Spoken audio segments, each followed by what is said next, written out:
next batch. But if you look over here at this cut, starting from the left, you see the pinkish deposits. Those are basically distal fan, some groundwater discharge stuff, some more cemented lenses in it. That is stratigraphically above the bishop ash, which crops out down here down this waterway. And then you see that it turns greenish or pale tan anyway. Those sediments are then tapped by that white bed, which is the lava creek ash.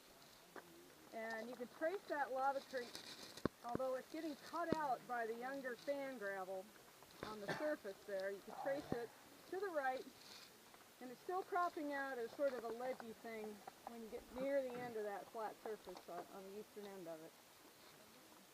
And then there's something missing here. You know, it's gotten cut out by that old channel.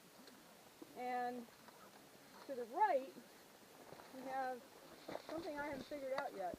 There are beach deposits. Those capping gravels over there are beach deposits on that little hill to the right, on the right end of this outcrop. But the lava creek is not on top of them. So we think that those are fine-grained deposits of the Lava Creek Lake, under the Lava Creek over there. We know that there's beach gravel on this, plastered up against this hill, and we can walk over there and see it. I don't know if you can see the orange flags, but they're basically marking outcrop of Lava Creek ash in those gullies, and it's sitting directly on top of 2 to 3 meters of really well-rounded, well, some of it's well-rounded anyway, dolomite gravel derived directly from that hill. And it's bedded in this direction. It has to be beach gravel derived from waves bashing into that hill. And the Lava Creek ash is sitting on top of it. So we can tie that outcrop with this stuff over here, which is a deeper water thing. The trouble is, with this little guy in the middle here, it almost looks like it's inset and cut into the Lava Creek lake system. And it may possibly be this younger lake that we think is recording a rise of the lake as the threshold was starting to be cut down at the Amargosa Canyon. I think so anyway. I just came back here to look at this because I hadn't been back here in 4 years or something, and kind of went, oh, well, maybe that's not the Lava Creek beach. Although the beach gravels in that little hill are derived from this dolomite ridge. So when you say those beach gravels, are you talking about the? What are you talking about? You said that the reddish stuff sitting on the very top. You'll have to get up closer. So there's red stuff at the bottom, kind of. The red stuff kind of transitions into not so red to the right, but it's continuous. And then there's a paler, finer grain deposit on top of that. Yeah. And then there's a capping gravel. Oh. That capping.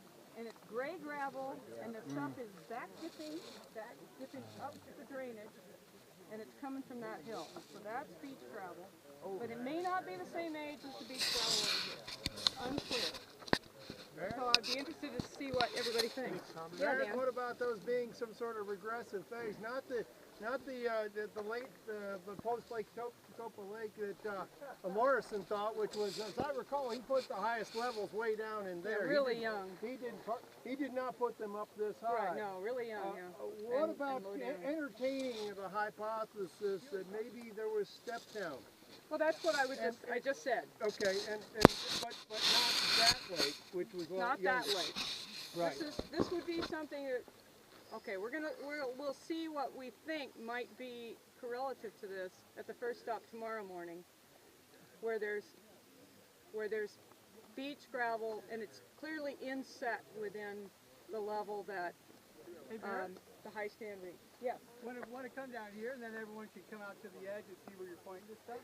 Yeah. Mayor, both you and the other fellow here are talking about multiple lakes in here. But you got more than one lake here now? Well, I think so. You know where that goes, huh? Do it again.